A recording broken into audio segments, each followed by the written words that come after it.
As you might imagine, I didn't think we were going to talk about the Trump administration until we got to Steve Moore, but no. 6 questions.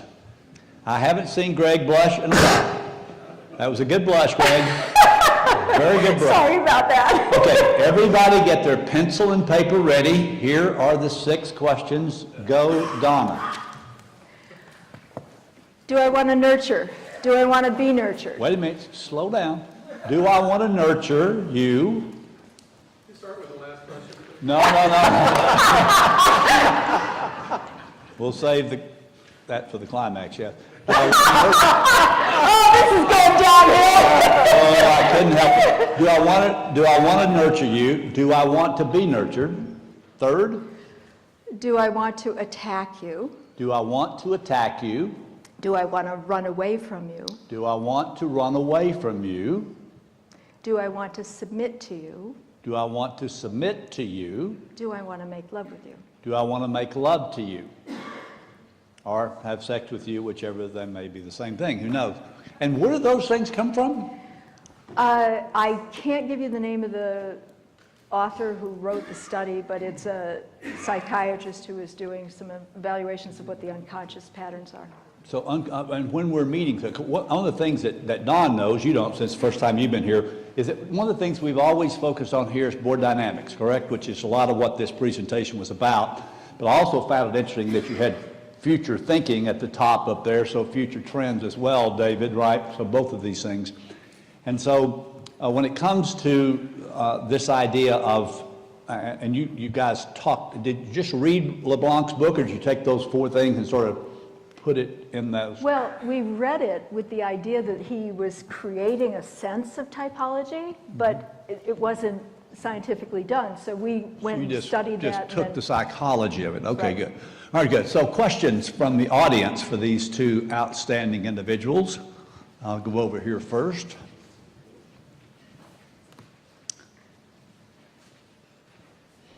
How you doing, Kerry? Hey, I'm great. I've enjoyed the presentation. You talked a lot about the differences between men and women. What about data that shows differences between ages? So millennials as potential board directors versus more experienced or senior people? I suppose that's going to me, huh? Either one of you, have at it. Yeah, there isn't enough migration of that yet to test it, but we're looking at it, and I noticed the place that is really doing this for all the wrong reasons is Hong Kong. Because they now have the Comply or Explain on diversity, all the companies, which were mostly family-owned, that are on the stock exchange, are putting their kids in the board and saying, we're using age as our differentiation.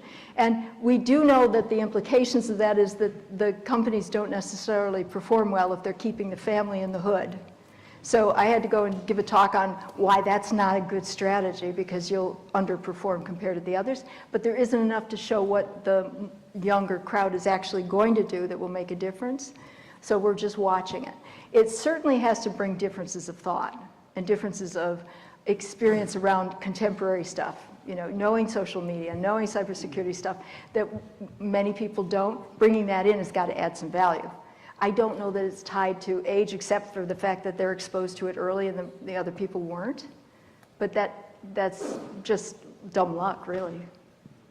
Okay, good. Here's a question here, Ray. I noticed you have done some work in Australia. I also sat on a board over there, and I found some unusual parochial attitudes to an outsider's input in the Australian mindset to begin with. Do you see that elsewhere in your work with global boards? Well, Australia is an interesting place right now. It had, about 4 years ago, it had the highest number of IPO companies. And I went over to find out what's going on. Why are there so many building up? And in those cases, you'd see companies that were coming out of early stage incubation, which is heavily invested in right now, going public. And in those cases, you'd see much broader thinking, because the nature of their businesses were already global by virtue of the products. If you serve on a board in Australia, you have to get certified, and you don't have the risk protections that you do here. You don't get the D&O insurance coverage anywhere near completely as you do here. So if you get on a board, you better know what you're doing, which is why the certification matters. I think that may create a little bit more of that protection because you have to stay focused to do a good job there and continue the education. Like in Europe now, they call it permanent education. So they're following a little bit more along those lines. I think that's going to bust now with all these IPOs that have come out because you're going to get global thinking and that will change it. That's my forecast anyway. Okay, Bob? I'd like to politely disagree with some of the things you said. Go for it. I don't have the breadth or the experience or the number of boards that you have. Excuse me. I've served on 6 public boards, consulted for a number of others, including Japanese, including Indian, including females, including all sorts of people. And I think the ingredients that makes people, directors, different from each other is a combination of their education, their experience, and what they have learned and done makes far more difference whether they're a man or a woman.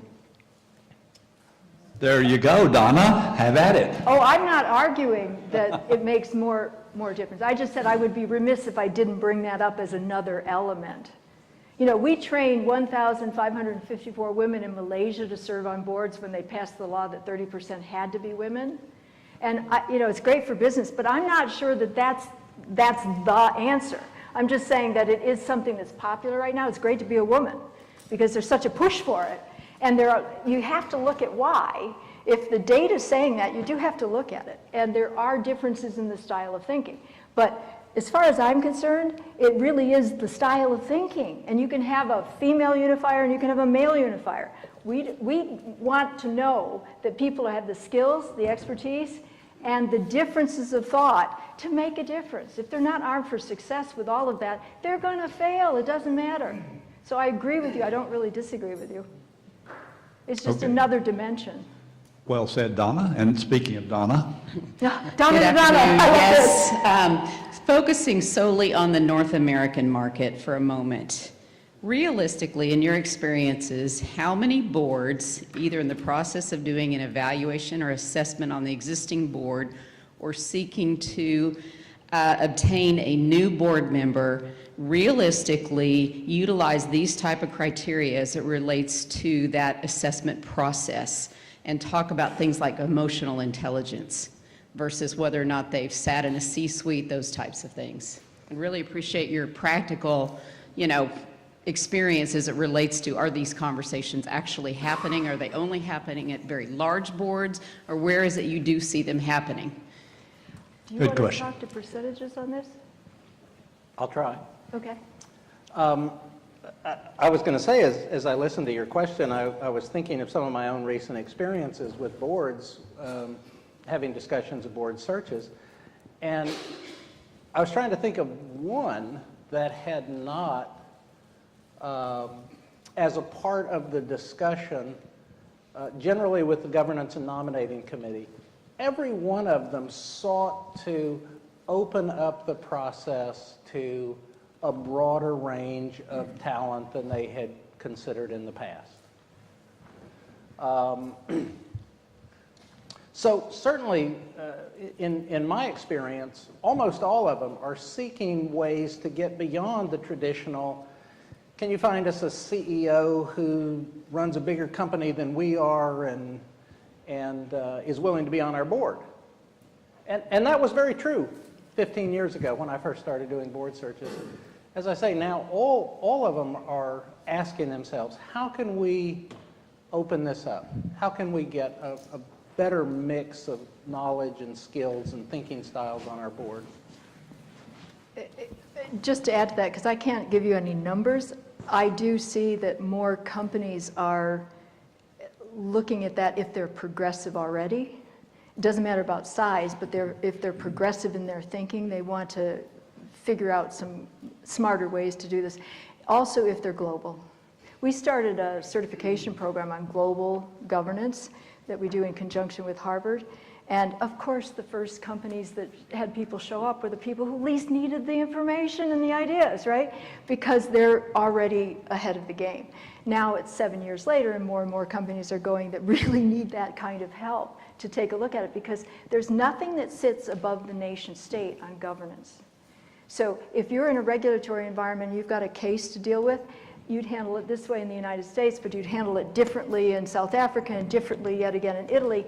And when you bring them together with the same case, then you suddenly realize we do not have a standard for governance. We have some possible ways to handle it, but then we don't have a signature if we're covering those different regions in different ways. What do we do about that? That's a very hard question to answer in today's universe, because most of us are going global, but we don't have the answer. So it's really that complexity of thought. If you're already there, and it only takes one good director with the courage and conviction to say that at the board level, and people will say, yeah, let's try and tackle it. Yeah, we'll go to this question here, but let me tag on to what she said and ask you this question, because for those of us who've done a lot of board evaluations for NACD and others, typically what we would say is you do a board evaluation not to find somebody that you want to get rid of, Donna, but to make sure that the people who are on the board know that they're not performing, the ones who aren't performing well, and to increase their performance. I mean, that's what we usually say. And I said that to a board down in Georgia a few years ago, and the lady who was running NomGov said, no, that isn't the reason I did it on this other board. We did a board evaluation to get rid of one guy because we couldn't figure out a way to get rid of him otherwise. That's what we did. And so I guess my question to you on the evaluation side is, do you find today that the evaluations are done as a matter of course and to try to improve on those who are not performing well, or the board itself that's not performing well? Or is it used as a tool to try to find some reason to get someone else on the board with different skills and or to get rid of that person? And by the way, all of you in this now, well, not all of you room are members, but for those of you who are not members, you know the joke that we have around here, that every board has a dysfunctional director, and if you look around the table and you don't see that person, you are that person, you know that. So go ahead and answer that question if you will, and I'll get Gina's question. Well, it sounds like, and maybe I'm wrong, but the definition of what a board evaluation includes maybe needs some clarity, because we cover 26 different topics, one of which is the director feedback about director-to-director performance. That's just one. There's a whole lot more that needs to be done in a good board evaluation. So if you're just doing director feedback, you're not complete to start with. And yes, if you're using it for that, then that's the wrong reason too. The intent of a good board evaluation is to look at all systems and the individuals, and then look at what can we do to improve that year on year on year. And given that you're in a dynamic business, that should have some new ideation each year. But if you're using it just to ouster somebody, there's better ways to do it. And if you're not looking at the fluidity like Mike was talking about this morning, in terms of creating some term limits for your own discipline to keep fresh thinking coming in, you're failing. You're failing. And it doesn't matter how many years you set, but set something so that you can be planful with that in mind. Okay, last question and a quick answer to it. Back to the basics. Don, you put the slide up on the characteristics of an effective strategic board. And there were lots of great bullet points. The last one, though, was people focus. Can you expand on that, people focus? Well, I'll try. I was drawing a distinction between the board on the left, what I dubbed the everyday board, which has an accounting focus, and make sure that all of the fiduciary duties are done well. The board sort of in the middle of its evolution that has a capital focus. So it's very keen to provide oversight and insight on capital allocation decisions. And then the strategic board, which would have an accounting focus, they still do things right. They would still be involved in providing insight on capital allocation, and they would also have a focus on, is the management bringing forth the talent that is going to be needed in order to implement their strategies? And that's what I meant by people focus.